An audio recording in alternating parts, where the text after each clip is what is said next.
Welcome to the Lost at Home podcast. Here are your hosts, Scott Bear and Jeremiah Johnson. Welcome to the Lost at Home podcast. My name is Scott. I'm Jeremiah. And we are back for a very special episode. Yes, that's right. It's special in this bittersweet kind of way. I wouldn't even say anything sweet about it. It's just bitter. A lot of folks may have noticed the absence of us giving an in memoriam to somebody very special to our show and special to the horror community, Mr. Larry Cohen, who passed away. It was actually the night before we recorded our last episode, but we were not aware of it when we recorded that. Otherwise, we would have given him a shout out. He was kind enough to be on our show. We had absolutely no right speaking to this horror master. He wanted to speak to us, the good which thing was is, amazing. The great thing is, and we have Lauren Landon, who we interviewed the episode right before that, and actually back to back to thank for that interview especially. So big shout out to her, and also many thanks to Larry Cohen posthumously for being on the show, and we are going to actually air that as a special episode this week. Pull one from the vaults, Lost at Home Classics. This is from episode 108, which is funny. It felt like it was like a year ago we interviewed him. Yeah, I know. 3 years now. Too, almost like to the. I mean, it's within about a month or a few weeks. It was 3 years ago. It was March of 2016 when we interviewed him, or at least that when we aired it anyway. It was a great interview. Yeah. A lot of great moments within it, and well, I'm not going to spoil those. Yeah, exactly. Yeah, I actually was about to shout him out, but I'm like, no, you're about to hear it. Yeah. So we're just going to go ahead and play that. We'll be back next week with a standard episode 257. But we wanted to give many props to an absolute horror master that we lost unexpectedly. He gave us a lot of great years and great horror movies. I would definitely recommend going to Shudder. I think even in this interview, we were talking about his documentary, King Cohen, that was yet to be released at the time. It took a while to get out of production limbo, and he wasn't even sure if it was ever going to come out, but turns out it did, and you can actually catch that on Shudder, it's a Shudder exclusive. You can also rent it elsewhere as well, but I would definitely recommend checking it out on Shudder. They also have some of his other great movies that we discuss in this as well. I've recently rewatched Q the Winged Serpent. Forgot how amazing that movie is. Michael Moriarty, who we talk about in this interview as well, was awesome in that and everything that he's done with Larry Cohen. But without further ado, check this episode out from ages ago with Larry Cohen, episode 108. Welcome to the show, Larry Cohen. How are you doing today? I'm doing fine today. Thank you for asking me to be on your show. And thank you for being gracious enough to take your time to be on our show. We are both big fans, and this is actually quite the treat to sit down and talk with you today. Well, it's quite a treat to be me today. We had already talked to Laureen, who of course last week, and we got a little bit of backstory of some of the stuff we're going to ask you today. But one thing we didn't bother asking, and something that maybe some of our listeners would like to know, is kind of a general overview of how you got into the film industry, kind of your origin story, if you will. My origin story is that I loved movies. That's it. I mean, every minute as a child I could go to the movies, I would be there. And I would sit through the movies twice, 3 times, till the manager threw me out of the theater. Say, hey, you got to go home now. Did it matter? Did it matter what movie? Just any kind of movie you could get your hands on and digest at the time? Well, when I was a kid, the movies changed twice a week at the local theater. And the movies were only there for 5 days. Movies would open on a Wednesday, and they would play through Sunday, and then they'd be gone. And then the next Monday and Tuesday would be Roy Rogers and Gene Autry, or Frankenstein, or Sherlock Holmes, or what they call the Monday and Tuesday movies, the B movies. Mm-hmm. But the A-class movies, they only played 5 days. So if you wanted to see them, you had to go. And it was like television today. Everything changed every week. So every studio was putting out 50, 60 movies a year in those days. And there was about 7 studios. So there's a lot of movies were coming out. Mm-hmm. And they were double features. And so, you'd see a lot of pictures. And I got hooked on movies very early. And I started studying them and seeing how they were put together. And so, I knew what I wanted to do. Do you recall like a single one that you saw that really kind of just pushed you over the edge where it said, wow, I can't believe this is being made, I want to do that? Or was it just kind of the culmination of all of them that kind of pushed you into it? Well, I loved them all, but I remember Invasion of the Body Snatchers, the original one, made a big impression on me. It was the second half of a double feature, believe it or not, when it played. It wasn't even the main feature, it was the second feature. But wow, and today it's such a classic. Yeah. I know, and a lot of movies like that were kind of dismissed at the time they came out. The Night of the Hunter was a particularly great movie, and it was so badly received when it came out that they pulled the picture out of the theater. It opened on a Wednesday. I think they pulled it out on Friday, and put in another movie for the weekend because the audience didn't seem to like The Night of the Hunter for some reason. But it turned out to be an enduring classic. So, you can't always tell what's a great movie when it first plays. It takes years to find out what's a movie and what's a B movie. It's true. That's even true of today. There's a lot of movies that hit theaters and maybe don't have that moment where they become a blockbuster, but then, shortly later become cult classics. Yeah, even today they're being generated all the time. I wrote the screenplay for The Return of the Magnificent Seven with Yul Brynner, the sequel to The Magnificent Seven. But people don't remember that The Magnificent Seven was a flop. It opened in New York City, not on Manhattan, and down one of the nice downtown luxury movie palaces, but it opened at the Brooklyn Paramount Theater, I think, and it didn't even play Manhattan, and then it played in New York City on a double feature for about 5 days, and was gone, and it didn't even get good reviews. It was badly reviewed because of its similarity to the Kurosawa film, The Seven Samurai, and the critics took it to task as being inferior to The Seven Samurai, and how dare they take a Japanese classic and make an American movie out of it. And so the picture was not well received, and it took years of playing on television, and the fact that the cast members all became stars. James Coburn became a star, McQueen, of course, became a huge star. Charlie Bronson became a big star, and suddenly the picture had a panache to it, and it became a classic, but only because it played on television. Yeah, and I wasn't actually aware that it wasn't widely well received, because I've only known it as the classic that it is, which is actually I think it's in the top 10 of the AFI top 100 films of all time. Yeah, it was one of the most popular films on television, and then when I did the sequel, the producer Walter Mears said, "Well, of course we can't use the music, because Elmer Bernstein's music for The Magnificent Seven has been used as a television commercial for Chevrolet, I believe." And I said, "Well, if you're not going to use the music, don't make the picture, because there's no Magnificent Seven without that music." And he listened to me, and they did use the music. And oddly enough, Elmer Bernstein's score for my version actually got an Oscar nomination, whereas it was never nominated for the original picture. Oh, wow. Right, because it wasn't quite the magnificent movie that it was at that time. So. Yeah, right, and it was pretty well ignored musically, and then all of a sudden the exact same music was nominated for an Oscar in the sequel. That's very interesting. There you are. I mean, that's what happens, and you can't make a judgment about anything in Hollywood until years go by and you find out what happens to pictures. Well, it's funny you mentioned that, because some of your movies actually, and I'm specifically thinking of some of the ones that Scott and I grew up on. We're both big horror fans, so we're thinking of some of your 70s and 80s films that have become cult classics. Since now, in the terms of the horror genre in general, how did you choose to move from the types of films you were doing before to this genre?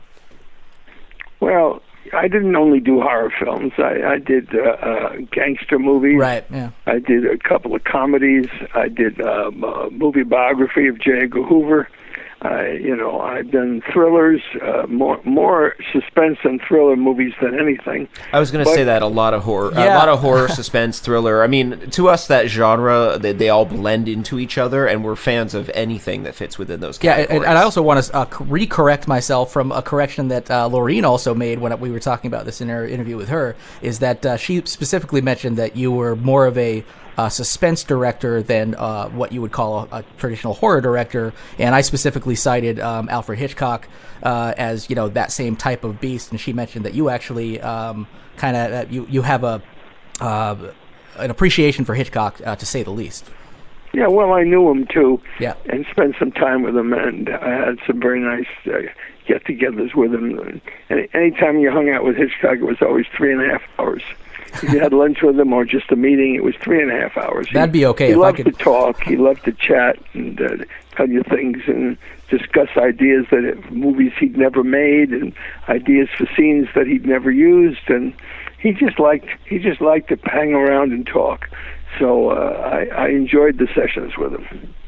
I feel like I would have been stealing some of those ideas he never used to use as my own. Be like, well, even if they're something Hitchcock never used, maybe I could take a we whack talked at 'em. about doing it. We talked about doing a movie in a telephone booth, and it never came about. But we did speak about it, and then later on, years later, I figured out how to do it.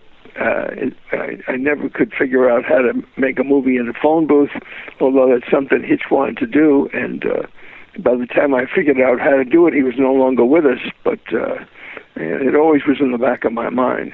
That was actually one of your. It was a very commercially successful movie.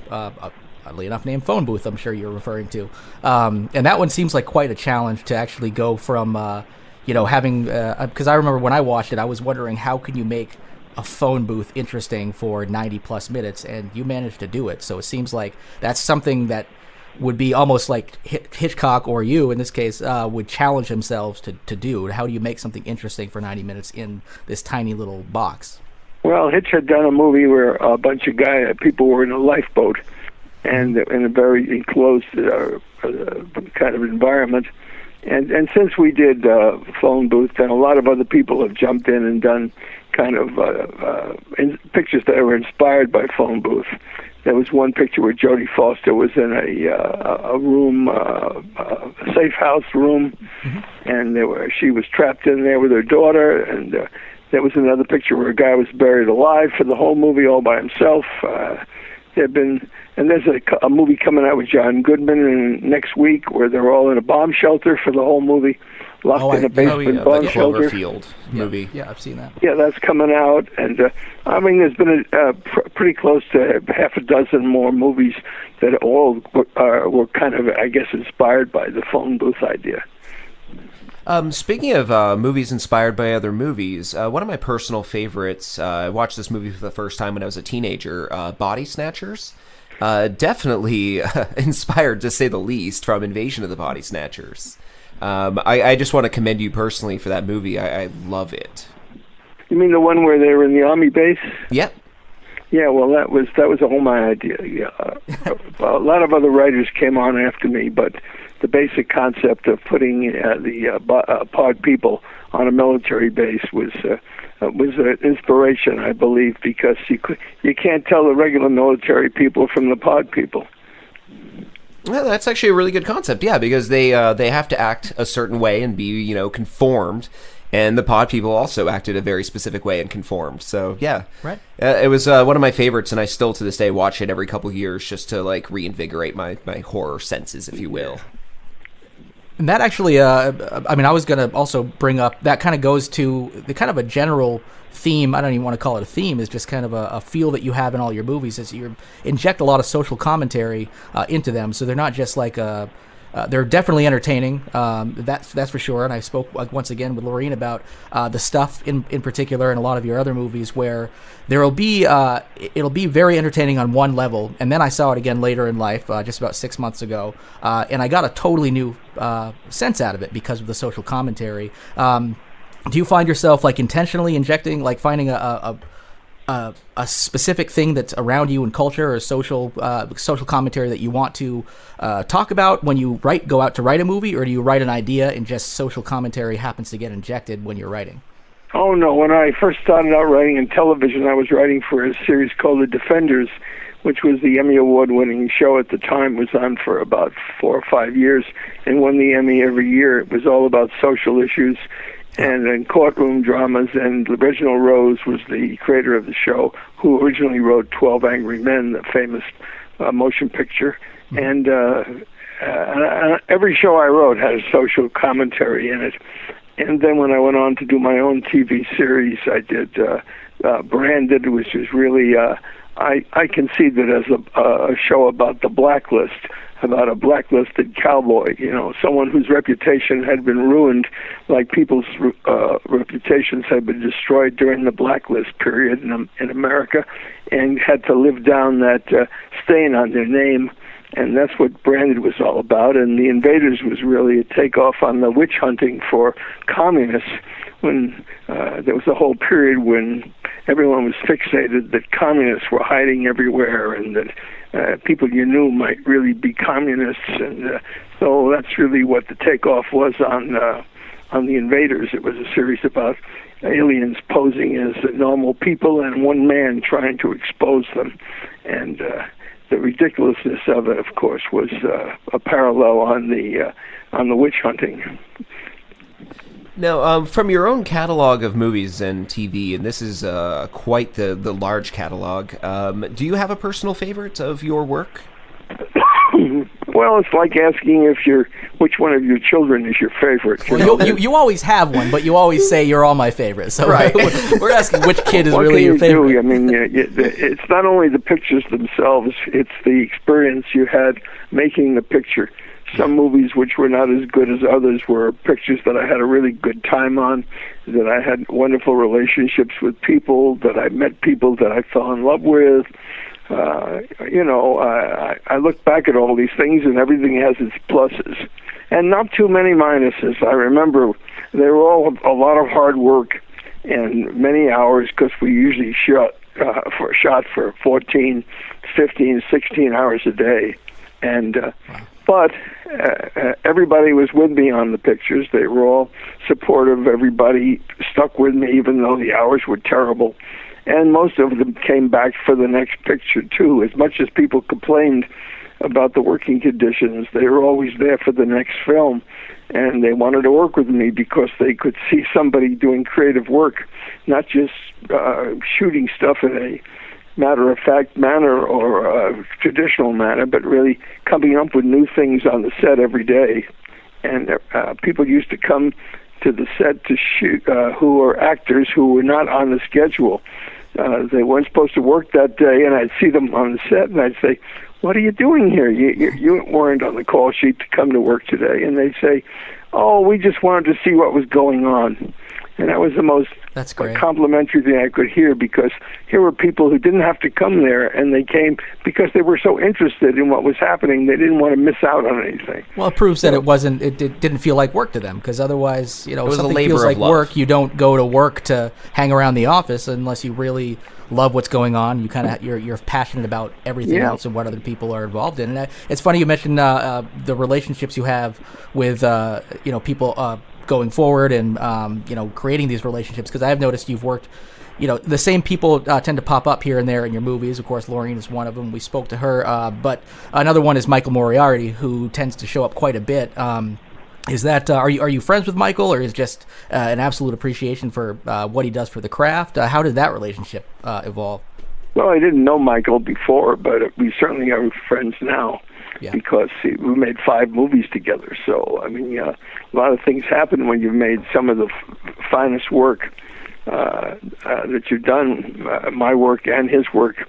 I think he thinks that his best performances were made in my movies, and I tend to agree. I do as well. I love all of his work. I'm a huge fan of his, but his stuff in your movie. Michael was a big star on television. He was the original star of Law and Order for the first 3 years it was on NBC, and then he walked off the show after he had a dispute with the producers. And I was fortunate enough to make all these movies with him, but he had a reputation in the business of being extremely difficult to get along with. And that's the kind of actor I always like. If I hear about somebody is a difficult actor and trouble, that's my kind of actor, because they always ask a lot of questions, and if an actor's any good, he's going to ask a lot of questions, and I can answer them, so I'm not threatened by them. I kind of enjoy it, the fact that they're interested enough to ask questions, and once we get past that, and they see me rewriting scenes and adding stuff for them and putting new pieces of business in for them to do, well, I more or less own the actor after that. They just love me, and I love them too. It's a mutual admiration society, and and we worked in picture after picture. They're always want to come back again, and that's one of the most complimentary things that I've seen critics write about me in my films is that the actors in the cast always seem like they're having a good time, and they are having a good time. That's important. It really comes out on screen actually when you see the Absolutely. movies. You can sense that when somebody's just saying the words because they're on the page, they're gonna walk off, get their paycheck, leave, eat their food, whatever. And then the people who come to set and actually enjoy seeing what other people are doing and want to see the movie out to the end. So you can definitely sense that's the kind of atmosphere I like to create, and it's good for me. And it's good for the picture. I always think primarily of the finished product. Yeah, you can tell by watching the finished product of pretty much every movie you've made that you surround yourself with people who definitely enjoy what they're doing. I rewatched this stuff this past weekend, and the special effects, I gotta say, blew me away. I forgot just how good they are. I had heard a rumor that one of the scenes actually reused a prop from Nightmare on Elm Street, the rotating room, was it? Well, we didn't use the same prop. We used the same people who engineered the original scene from Nightmare on Elm Street where the room turned upside down in order for the blood to come pouring out of the mattress.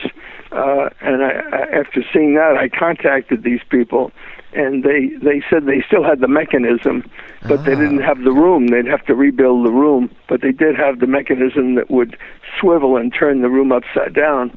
This had been done years before in a Fred Astaire movie where Fred Astaire danced on the ceiling of the room. Oh, yep. That's right. Exact same thing, except when they did it, I'm sure they had a motorized room that could turn over, but when these guys did it, they didn't tell me that the room was going to be flipped by a bunch of people jumping up and down on the side of the damn thing and using their weight to turn the thing like some kind of an amusement park ride.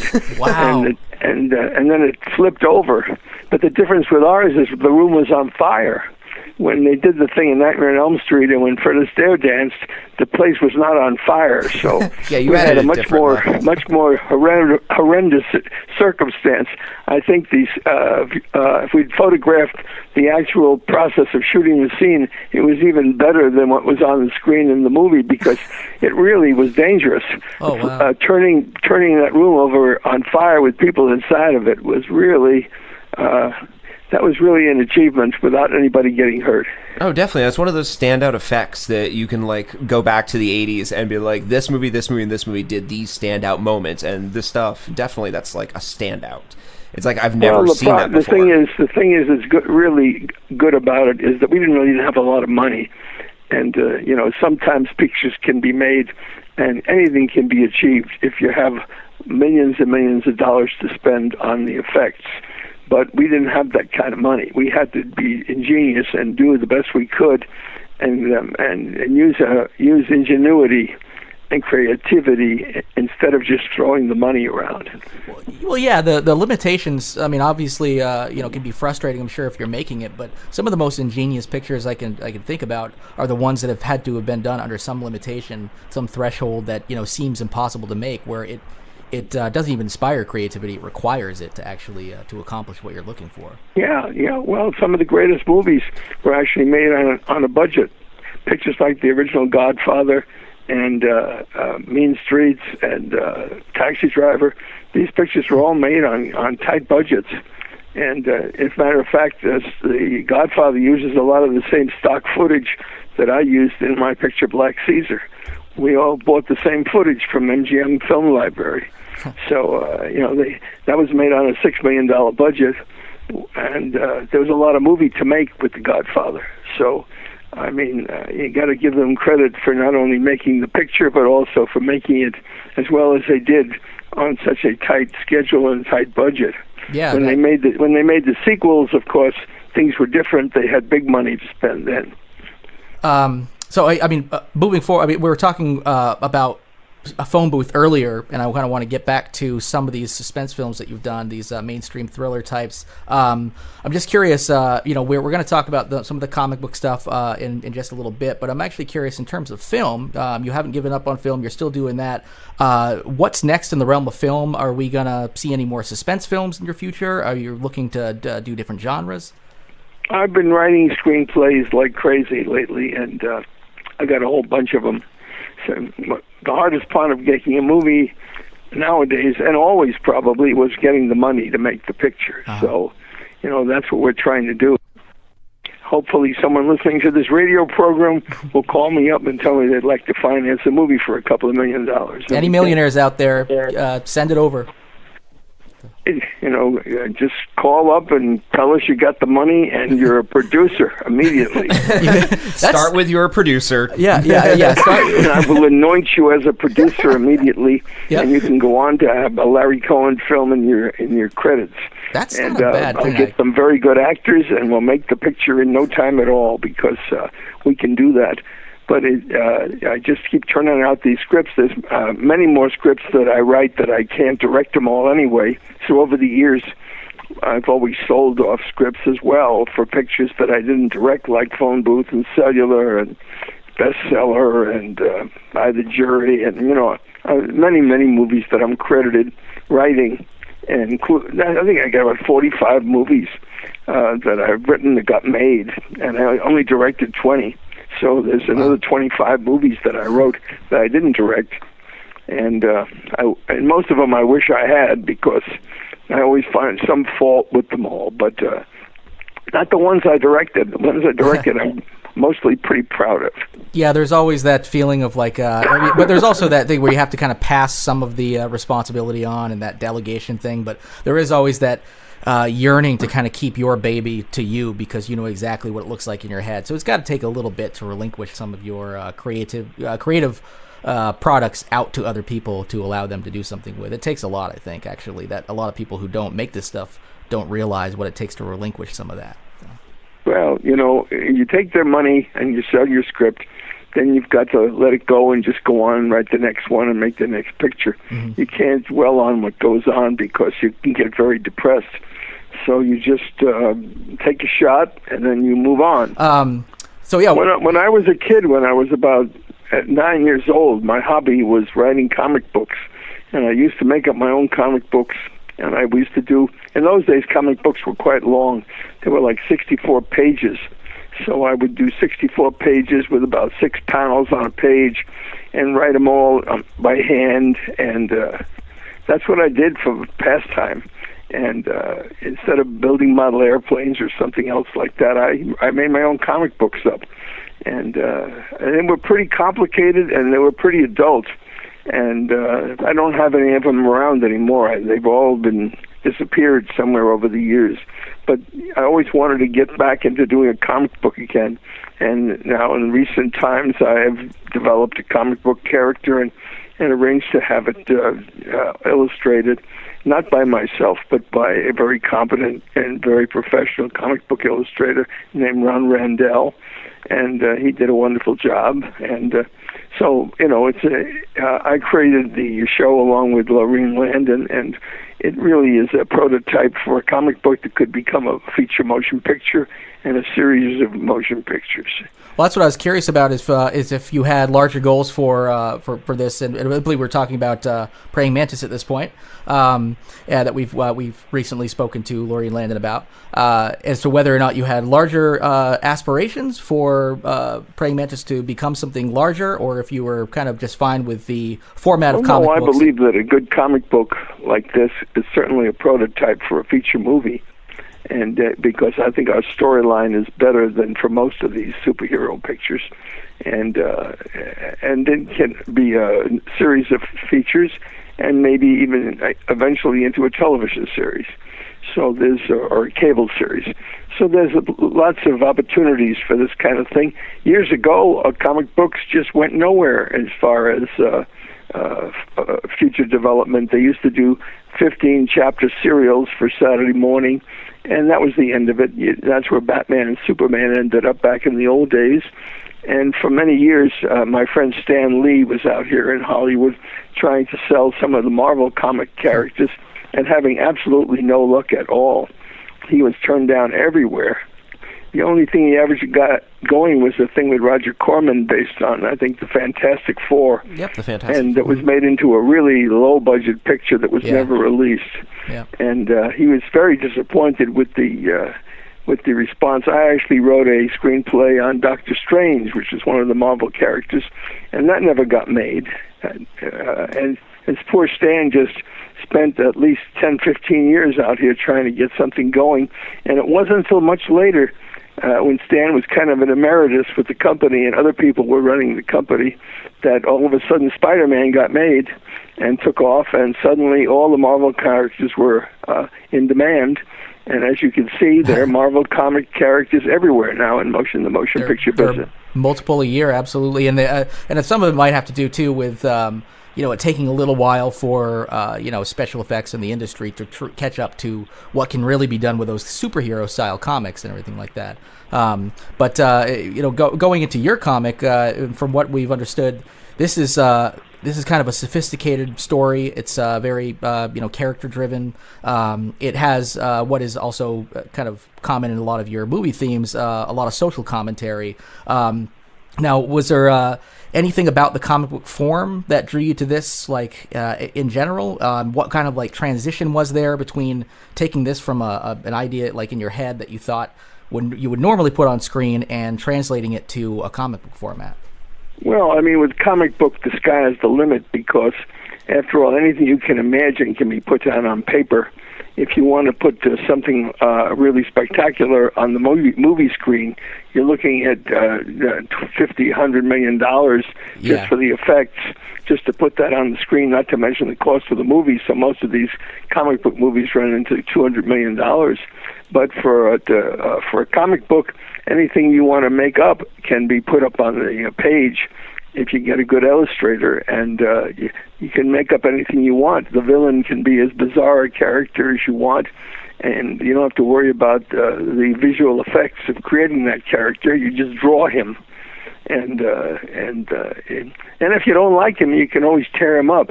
That's what Walt Disney said about his actors. He said, "If I don't like an actor, I just tear him up."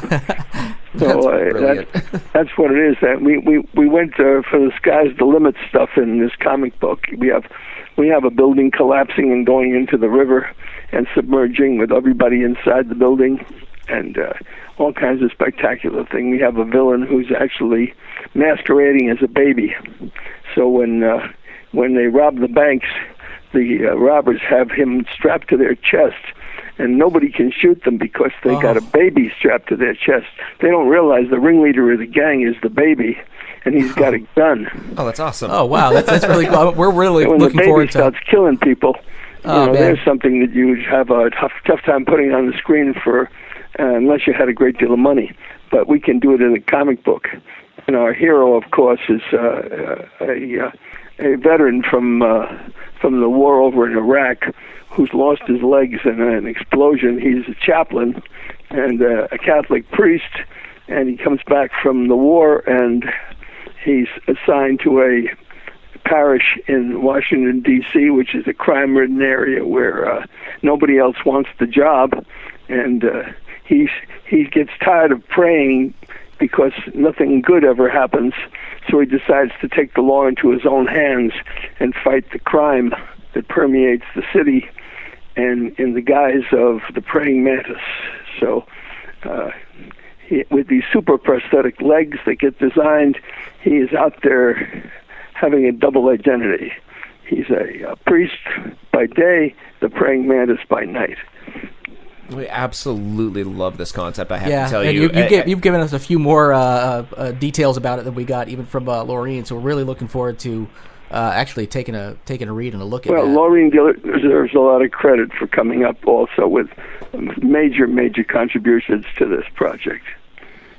Well, this is great, and we both cannot wait to read this. We're definitely supporters of this project, and we will do everything within our power with our show, websites, and other social media platforms to push this. We got a lot of comic loving geeks listen to our podcast, so we're really looking forward to getting this some we're traction. telling people if they want souvenir copies of the comic book, they can get it autographed by us, by Larry Cohen and Laureen Landon, on very fine glossy paper, and the comic book will be sent to them, and all you got to do is send us in like $50 to LaureenLandon.biz. Laureen Landon, one word, .biz, $50, including postage. We'll send it to you, autographed. And if you want an autograph specifically to you, we'll just send it how you want it autographed. And it'll be a collector's item, because if this thing takes off, these will be the original comic book prototypes. And, some of these comic books go for hundreds of thousands of dollars in years. Absolutely. My comic book collection, which I had, which my parents threw out when I went to camp one year, would have been worth probably $500,000. Oh my God! But they threw them all. I had the first editions of Batman, Superman, all those characters, Captain Marvel, everything, and they threw them all out. And at the time, I didn't know what a disaster that was. But when I read about these comic books going for $500,000 and $600,000, I say, oh my God, it's more money than my father earned in 5 lifetimes. From a comic book that cost a dime originally. They threw them in the incinerator. Oh, that's so That's sad. why they're so valuable, because everybody threw them out. There's so few of them left. That's what makes them so valuable. Well, we will make sure to put a link on our website, thelostknownpodcast.com, to your site, lorrainelandon.biz. And anywhere else on the social media sphere, we will be pushing this. We want to help get you guys. It's a beautiful comic book. It's beautifully illustrated. Ron Randell did a great job, and the colors are beautiful, and it's just very, very good quality piece of material. I agree. It looks absolutely beautiful. And it's the birth of a new comic book hero. Well, that's great. And we're going to end the interview here by asking you 5 questions that hopefully you've never been asked in an interview before. It's going to be pretty rapid fire. These are kind of things that didn't quite make the cut for they're a little more tangential, but they're just curiosities, little things we'd like to know about you, things like that. Sure.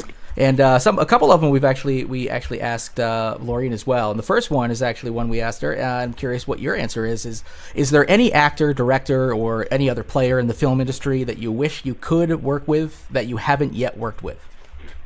Well, of course, my favorite actors were the actors who are no longer with us. They were actors I watched growing up in movies when I was a kid. I mean, I would have given anything to work with James Cagney, who was my favorite. As a matter of fact, he's my neighbor here. Of course, he's not alive anymore, but he lived right next door to my house. And he was seldom there during the last years when I was around, but I never saw him, but I knew he lived there. And so, my God, Jimmy Cagney, I loved Tim Bogart and Edward G. Robinson, and I loved all those Warner Brothers actors. I would have loved to work in that era. If I had my druthers, I probably would have been happy to have been born earlier and worked in Hollywood during that golden age when they had really great stars. When you had Gary Cooper and Clark Gable and really fantastic actors who were so recognizable that if you heard their voice, you knew right away who they were. And they were so unique in their appearance. And the stars today are all to me, they're like understudies.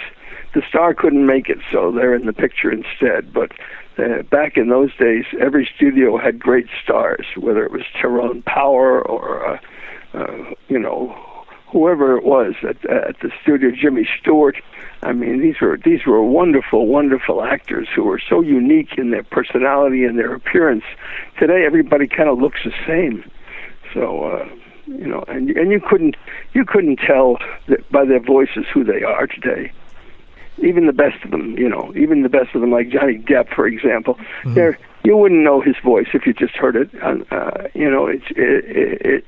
These people, for some reason, actors were so unique back in the 40s and the 50s. Even Burt Lancaster and Kirk Douglas, they were so unique in there. Oh, absolutely, yeah. Now, this actually is a nice way to roll into question number 2. I was looking through your IMDb and saw that you had a single acting credit yourself in the movie Spies Like Us. I'm curious, how did that happen? How did you act once? Well, John Landis, who is the director of that picture, had a habit of asking other directors to come in and play walk-ons and one-line parts in his movies. So in that particular picture, he had the Coen brothers and a bunch of other directors, John Avlin, I think. There was a lot of directors, and there was me. I was just one of many, many directors who were in that particular film, playing, one-line parts. I was a Secret Service agent. And, B.B. King was also in it with me. He was standing next to me in the scene. He was supposed to be a fellow Secret Service agent. Not very likely, either of us, but that's what we did. We had a nice time together. We only worked one day together and had some fun.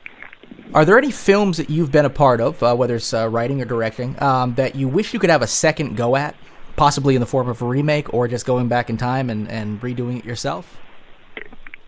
Well, I mean, some that I wrote that I was not 100% happy with the result, I wish we could do over again.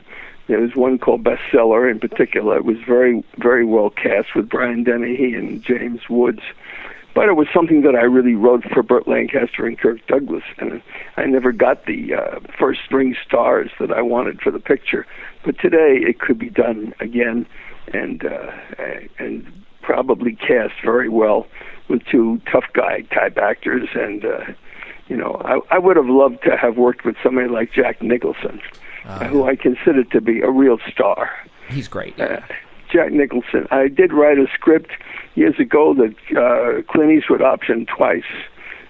Once when he was at Universal and once when he was at Warner Brothers, and never made the picture. He wanted John Wayne to be in the film with him, and it would have been probably the classic Western of all time, with John Wayne and Clint Eastwood. Oh, my goodness. But for some reason, John Wayne didn't like this script and wouldn't do it.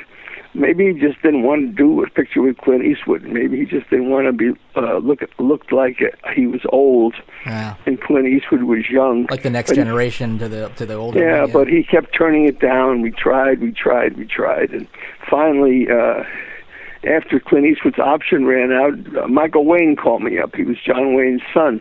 And his producer, he said he'd like to option the script. I said, how can I give you the script? You guys have been killing the project for 2 years now, and if I give it to you, Clint's going to go crazy. And he said, well, let me see if I can talk Dad into doing it. So he said, we're going out on the boat at Newport, and he'll be sitting there with nothing to do. I'll get him to read it again. So I said, call me and let me know what happened. Michael, I finally got him on the phone the following week. And he said, well, Dad was sitting on the deck and I gave him the script.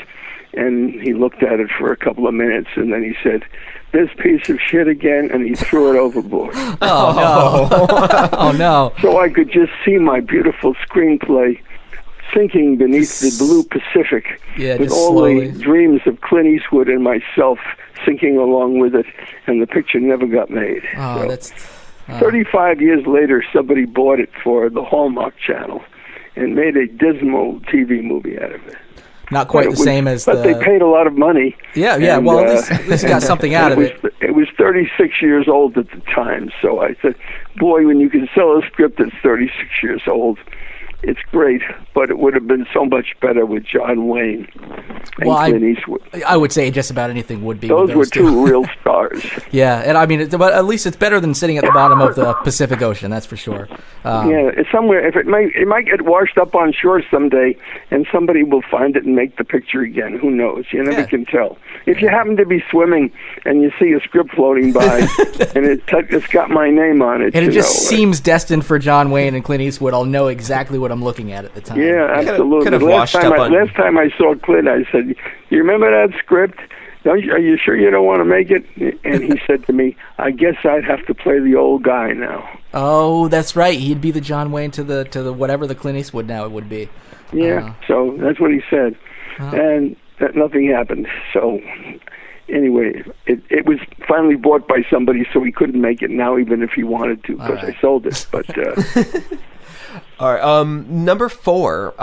Your films, as we spoke of earlier, feature a lot of social commentary. With the world currently today the way it is there any specific social commentary that you feel isn't being addressed by film, comic books, etc., in pop culture? Well, there's a lot. I mean, every time you turn around, it's funny that the films that I made and the TV shows that I wrote 40 and 50 years ago are still relevant today. I mean, the first movie that I ever directed, called Bone, was about racism in America.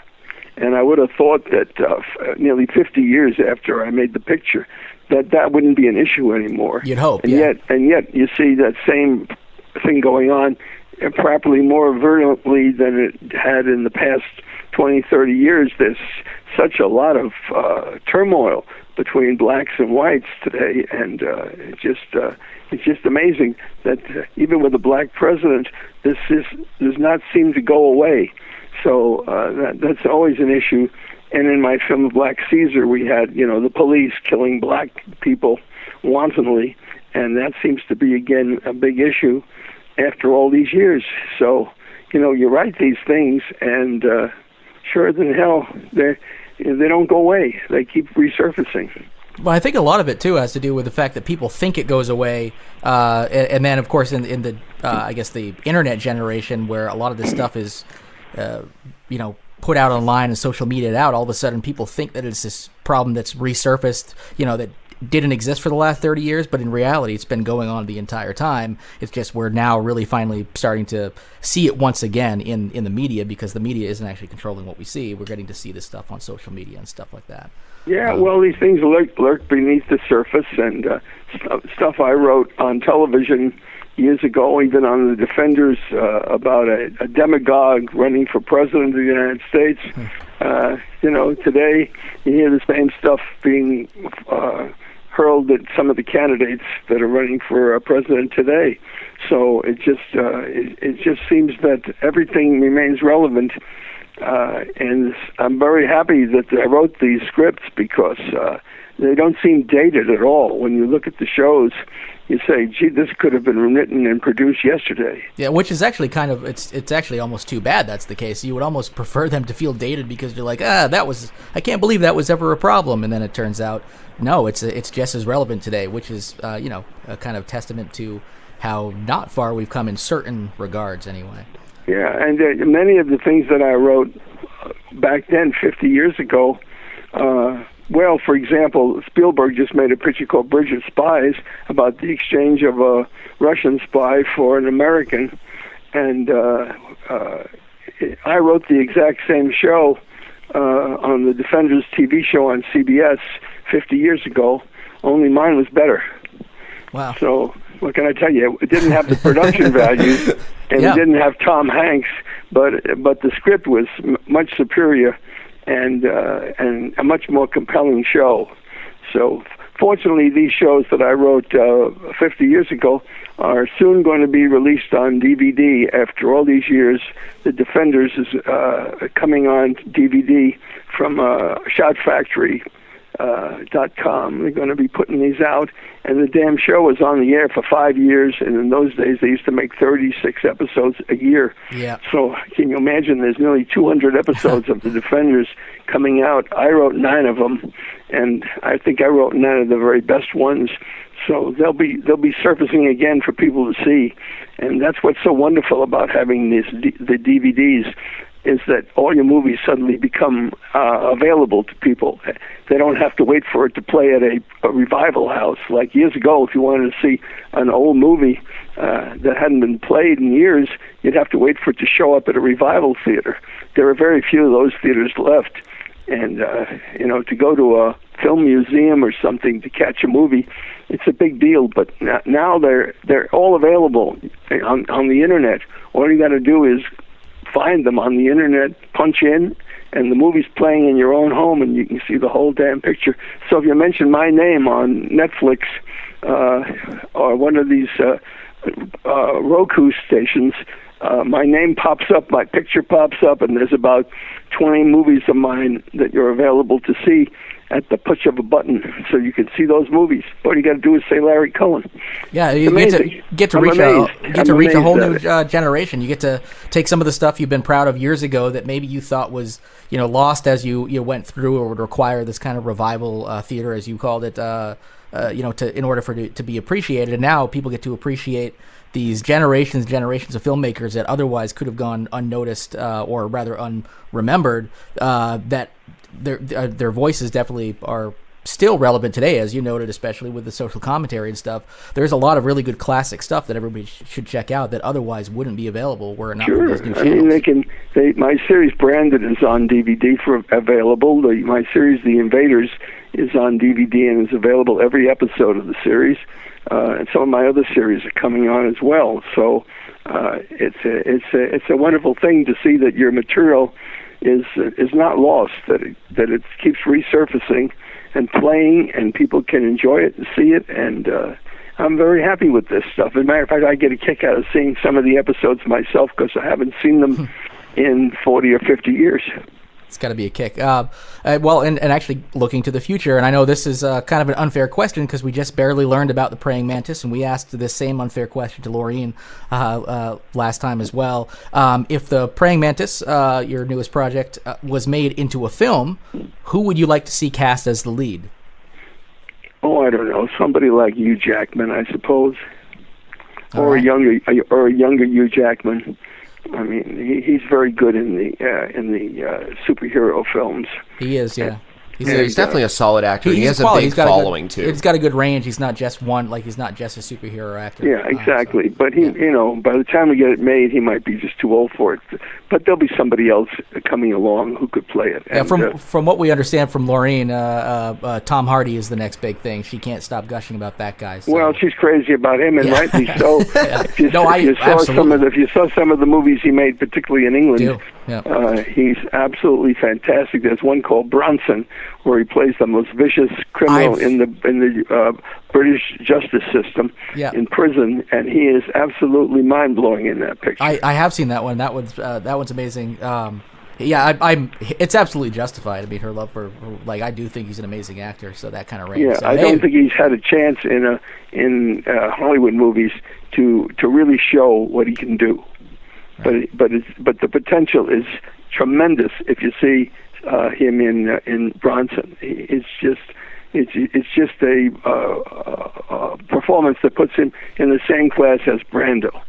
Yeah, no, that's a killer movie. He's an amazing actor. He's got a crazy amount of range. A lot of people in the States especially know him from the Mad Max stuff. But that actually wraps up our 5 questions. Larry, we want to say thanks. You can come up with a 6th question if you want to. I don't charge any extra for that. Do you have anything you wished we asked you that you didn't? That's not the question, but is there anything that you wished we had asked that we didn't, that you would just like to riff on? No, well, you people are welcome to. I have a website, Larry Cohen. I guess what's my website address? Larry Cohen Filmmaker. Okay. Filmmaker with FILMMAKER. LarryCohenFilmmaker.com, on which I have a number of things. I have a little short movie that we made last year in Chicago called. And it's a thriller. It's kind of a pilot for a TV series. It's called Delusion, and they can see it for free on Larry Cohen Filmmaker.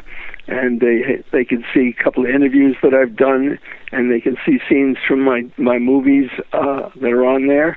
And it's worthwhile. And there's a book that just came out called Larry Cohen, The Stuff of Gods and Monsters. Larry Cohen, The Stuff of Gods and Monsters, and it's available on Amazon. And it's a 700-page book, if you can imagine that. And but it reads like a dynamite, and it really puts you inside the mind of a filmmaker in the process of making movies. Many of the books about directors, they just say, and then I went ahead and made such and such, and then I made such and such. And they really have nothing to say about it because most movies are factory labor. The actors show up, they put on their makeup, the cameraman comes in, they shoot the scenes, and they go home. And that's it. But all my movies are an adventure. We're always going someplace crazy. We're always violating rules and regulations. We're renegades. We're taking big chances. We're shooting machine guns off the top of the Chrysler Building. We're infiltrating the St. Patrick's Day Parade with 5,000 cops and shooting a gunfight with Andy Kaufman as the crazed cop. We're violating the rules of and going into the office of the Attorney General of the United States in Washington and shooting scenes from my J. Edgar Hoover movie, and getting away with it. I mean, we're just doing crazy things on every stage of the game, and it's all in the book. And every shoot is an adventure of some kind. So I think people would enjoy the book. And it's, once again, Larry Cohen, The Stuff of Gods and Monsters. There's another one out called Larry Cohen, The Radical Allegories of an Independent Filmmaker by Tony Williams. That's also available, I guess, on Amazon. So anyway, I would certainly recommend these people read it if they want to share the experience of what it's like to be an independent filmmaker and something of what they would call a renegade or yeah. I'm definitely glad you used that term, renegade. Actually, I guess the word maverick they use all the time. Yeah. I was thinking renegade, and I was thinking that you kind of were the independent filmmaker, all about the integrity, and you're independent and indie before indie was really even a word, actually. So. Well, I want to say that when you talk about the kind of films like exploitation films or horror films, the quality of writing and the quality of performances in my films are superior to the genre. I mean, I think the acting in my films is the top of the line, and the actors often feel that they gave their very best performances for me. And I've directed great actors like James Earl Jones and other fabulous actors, even Bette Davis. So everything's been an exciting adventure, and if anybody wants to share it, it's all in those books. I also had heard that there was a documentary called King Cohen that's currently in production. Do you have finished any... shooting it. They're just putting the music on, and it should be out within the next 6 months. And it's quite of a wonderful film. They went all over the country, interviewed people. Martin Scorsese is in it. Lots of the actors that I've directed over the years are in it. A lot of filmmakers are in it who have something nice to say about me. So that's really going to be worth seeing because it's very visual and it's full of adventure. To me, making a movie is an adventure, and it's not just going to a studio and working in a factory labor situation where you just go to work every day. It's not like that at all. I'm in charge of the whole picture. I write, produce, direct, and supervise the editing, and I'm in control of every facet of the film, which is the reason why I did it, because I couldn't stand selling the screenplays over the years and seeing them butcher the product. I said, I've got to go make my own movies, or I'll have nothing to show for my career. When it's all over, I'll have nothing but disappointment. So I got to go out and make my own movies, and that's when I started doing it. And I've been doing it ever since. Oh, fabulous. Honestly, I'm very, very honored sitting here and having this discussion with you. Once again, I want to say thank you for being on our show. This is definitely a highlight for us. It's not often we get to talk to a living legend. I enjoyed my little time with you, too. I enjoyed this conversation. You asked all the right questions and everything. So I hope I'll meet you in person someday soon. Okay? I hope as well. Absolutely. We'll make that happen for hope sure. is an understatement. Where are you? Are you in New York? We're in Vermont, actually. But yeah, you're in Vermont. Same vicinity. Well, yeah. Good luck up there. Yeah. And I think we shot in Peacham, Vermont. Is that right? Huh? For which film? Well, for the picture called Return to Salem's Lot. Oh, really? That might make okay. That might make sense. We took over because the whole town. Stephen King, Maine. Well, because the original Salem's Lot was Stephen King, that was shot in the New England atmosphere, of course, because of Maine. So that would make sense. Yeah, we didn't go to Maine because we couldn't get the locations we wanted. We went to Vermont, and they gave us the town, and we shot there, and it was a vampire movie, so we were shooting all night long, and we had the citizens of the city all in the picture. All the kids were in the picture, too, and I got to tell you, the town was wonderful, but they did say we were really happy when you came, and we will be really happy when you leave. That's right. We certainly did disrupt their way of life, but we made a vampire movie in their midst, and it was a pretty good one, too. Well, thanks very, very much for the interview, and I'll say good night now. Absolutely. Thank you very much, Larry. Bye-bye. Bye-bye. Bye.